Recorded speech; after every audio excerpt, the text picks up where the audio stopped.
Hello viewers, అందరు ఎట్లురు? నేనైతే మస్తున్నా. నేను ఈ రోజు అయితే మీతో పాటు దేని గురించి మాట్లాడాలనుకుంటున్నా అంటే రీసెంట్ గా జరిగిన పాస్టర్ ప్రవీణ్ పగడాల సార్ గురించి అయితే సార్ డెత్ గురించి ఈ రోజు మనం మాట్లాడుకోబోతున్నాం.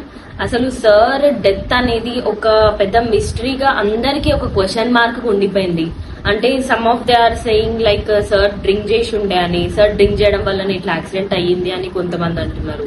అండ్ ఇప్పుడు సార్ డెత్ తర్వాత క్రైస్తవులు ఇప్పుడు వాళ్ళందరూ ముందుకు వచ్చి వాళ్ళు ఏ విధంగా మాట్లాడుతున్నారు అంటే ముస్లిమ్స్ ఇట్లా ప్లాన్ చేసి మరి సార్ ని చంపేయడం జరిగింది అని చెప్తున్నారు. అండ్ కొంతమంది ఏ విధంగా అంటున్నారు అంటే సార్ కి లైక్ అంటే సార్ ఇప్పుడు డ్రింక్ చేసి ఉన్నందుకు ఇట్లా యాక్సిడెంట్ అయ్యింది అని.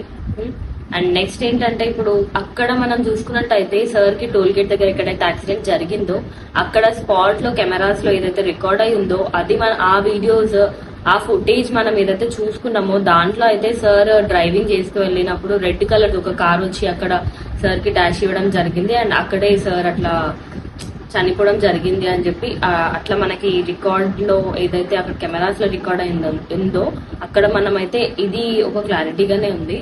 సో ఇప్పుడు క్రైస్తవులు వచ్చి వాళ్ళు మనకి ఏ విధంగా మాట్లాడుతున్నారంటే ఒక హిందూస్ ఫ్యామిలీస్ కి ఇట్లా జరిగితే గవర్నమెంట్ అంటే రెస్పాన్సిబిలిటీ తీసుకోదా ఆ ఫ్యామిలీలో జరిగిన వాళ్ళకి. ఇప్పుడు హిందూ ఫ్యామిలీలోనే ఇట్లా ఒక వాళ్ళ ఇంటి పెద్ద దిక్కుకి ఇట్లా అయితే ఒక ఫ్యామిలీ రెస్పాన్సిబిలిటీ గవర్నమెంట్ తీసుకుంటది కదా. మరి ఇక్కడ హిందూకి మా క్రైస్తవులకు అంత సపోర్ట్ ఎందుకు లేదు? అండ్ క్రైస్తవులు అంటే ఇప్పుడు వాళ్ళు ఏ విధంగా అంటున్నారు లైక్ సార్ కి ఇట్లా యాక్సిడెంట్ జరిగినందుకు ముస్లిమ్స్ ప్లాన్ చేసి ఇట్లా సార్ ని చంపడం జరిగింది అని చెప్పి కొత్త కోణాలు అయితే బయటికి వస్తున్నాయి.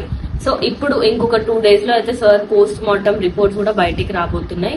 ఆ పోస్ట్ మార్టం రిపోర్ట్స్ ఏవైతే వస్తున్నాయో వీళ్ళ ఫ్యామిలీ మెంబర్స్ ప్రవీణ్ సార్ వాళ్ళ ఫ్యామిలీ మెంబర్స్ అయితే రిపోర్ట్స్ మాకు వద్దు అని డైరెక్ట్ గా చెప్పడం జరుగుతుంది. ఎందుకంటే ఇప్పుడు ఆ పోస్ట్ మార్టం రిపోర్ట్స్ వచ్చిన తర్వాత కూడా మళ్ళీ ఇలాంటివి ఇంకేమైనా జరుగుతాయేమో, మాకున్న పెద్ద దిక్కే వెళ్ళిపోయిన తర్వాత మాకు ఇంకా ఈ టెన్షన్స్ ఎందుకు, అంటే మాకు ఎవరు లేరు అని వాళ్ళు కూడా కొంచెం మాట్లాడడం అయితే జరుగుతుంది. అసలు ఎట్ లాస్ట్ సార్ వాళ్ళ వైఫ్ కానీ వాళ్ళ ఫ్యామిలీ మెంబర్స్ కానీ ఒకటే చెప్తున్నారు ఏంటంటే మాకు రిపోర్ట్స్ వద్దు మాకున్న మా హస్బెండే లేని తర్వాత మాకు పోస్ట్ మార్టం రిపోర్ట్స్ వచ్చిన తర్వాత కూడా మళ్ళీ ఇలాంటి కొత్త ఇష్యూస్ ఏమేమి క్రియేట్ చేస్తారు జనాలు, ఈ క్రైస్తవులు. అంటే ఇక్కడ ఒక వార్ అనేది స్టార్ట్ అయ్యేలాగా ఉంది హిందూస్ కి, ముస్లిమ్స్ కి, క్రిస్టియన్స్ కి. లైక్ ఇప్పుడు సార్ డెత్ అనేది మాత్రం ఒక మిస్టరీగా అయితే అందరికీ ఒక క్వశ్చన్ మార్క్ గానే ఉండిపోయింది. సో ఇది గైస్ ఇంకా 2 days లో అయితే పోస్ట్ మార్టం కూడా రాబోతుంది. ఆ రిపోర్ట్స్ వచ్చిన తర్వాత కూడా ఏంటో మీకు అది కూడా నేను అప్డేట్ ఇస్తాను. Thank you.